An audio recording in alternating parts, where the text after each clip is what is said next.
Sure, I thought it was a great crowd for a Monday night. I think this team is generating a lot of excitement. That was really, fun to see around the holidays and without students here. So I think this team is worth watching, and people are figuring that out. We were down a couple people with illness and injury, and I loved how that ball moved and people stepped up. I thought it was a really good night for us, especially on the offensive end. They run a ton of good stuff at Fullerton. I thought we held them about 20 points under their scoring average, but really that offensive end with all the assists and made baskets and playing fast, it was fun for us. We still have work to do, but I think it was a good showing for our last game in Galen in 2023. Coach, go ahead. Why did Juju leave the court a couple times there in the first half? I think she just wasn't feeling great. Just overall? It just had to go to the restroom and, just get herself together. I just think, she had a little bit of a bug. Okay. Coach, LTO, CD 41. I always ask you in the beginning of the season, is there anything that has surprised you so far being 9-0 about the team? That's the first question. It's a relatively new team, not anymore. We've spent a lot of time together, but I think early on, I would say our ability to adjust in real time and to meet some of the challenges that were in front of us. But most, I'd say, less surprising, but more the thing that comes out is just a really good group to be around. I think as a coaching staff, we love coming to work every day. We're not perfect all the time. I think we want to accept every challenge. They're incredibly coachable, and I think we're still continuing to grow together, and that's just a fun place to be. That to me is more striking than anything that I would say is surprising. And then my second question is, you're able to get kids from all over the country to come and want to play for USC. What's that been like for you and your coaching staff?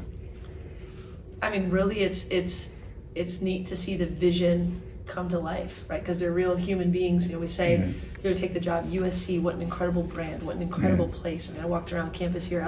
I'd coached against USC many times. I never walked on campus. When I walked on campus, and I was like, oh my goodness, right? Someone described it to me as the Disneyland of college sports, which it is. So the ability to kind of sell that vision is really something that drives me every day, but more so when there's real human beings that come in and commit to you and to the place and do something together. That's the beauty and the magic of it. So it's been exciting. I think we've got, like I said, a lot to do, but it's been a fun journey so far, and I'm excited to see where we can take it. Thank you. 16 for 30 from three.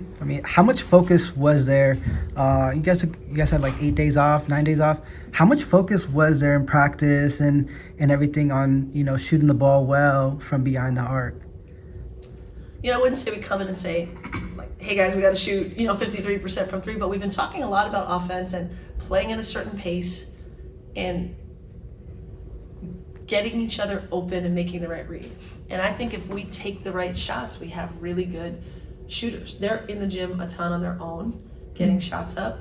But more so, I think the emphasis is on playing basketball the right way and making the right play again and again and again. And if that leads to a three, great. But if it leads to the next best shot, great. We obviously were smaller tonight, without Rhea and without KD. And so we're playing multiple shooters, which allows us to stretch the defense. But credit to our players who, knocked down shots. Obviously, Taylor was on fire, started us off, and, got really good scoring contributions from virtually everybody.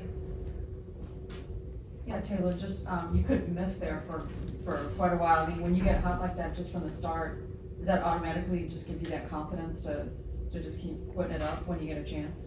I would say yes, but also just always having confidence whether I go 0 for 5 for my first shots.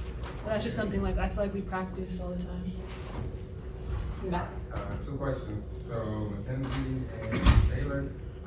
So with Ray being out today, how important was it that you guys stepped up to the plate to kind of help out Juju this game? Yeah, I think not just only Ray with Katie out, with Dom out, we were just lacking a lot of depth, and we all knew coming into it, and we said all we got is all we need, and so I think when we got out there, it didn't really feel like, this is such an extra load. I feel like we were just moving the ball, and it came naturally. And I think, like Tay said, we work on those shots, and so everyone from 1 through 13 stays ready. So I think that showed tonight. Yeah, I would go a little bit off of what Kenzie said, but we always practice like as if someone was out, like what would you be, what would be your position, like what would be your role in the team. And I just think like it wasn't really like we knew we were down, so we knew everyone was gonna have to give some like more effort than what they normally give every day. So that's how we came out. We just knew we had to play for each other to get a win. And coach, it looked like Juju, something was wrong with her physically. You came out and said she like had like a bug or something, but she had a couple of careless with the ball, a couple of lackadaisical turnovers, and 7 of 19 from the field. What would you say to your player in a game like this or after a game like this?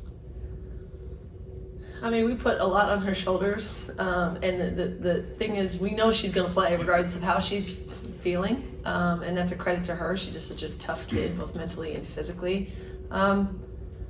I mean, she's a very intelligent player, so you just talk about reads. Hey, string out the hedge a little longer, get off it sooner, read the floor. Like she adjusts in real time, and we have confidence in her. So there's a lot of stuff getting thrown at her in every which way, and she's human. She's not going to be perfect, but I think what we all know is she's going to adjust in real time, and then also watch the film and adjust, as well after that. But I thought first time, she went out and had to run, off the court. I think Malia came in, gave us a huge spark, and Kenzie goes to work, and she understands she got to take, on a little bit different role, and obviously the way we were shooting the ball, made it pretty seamless regardless.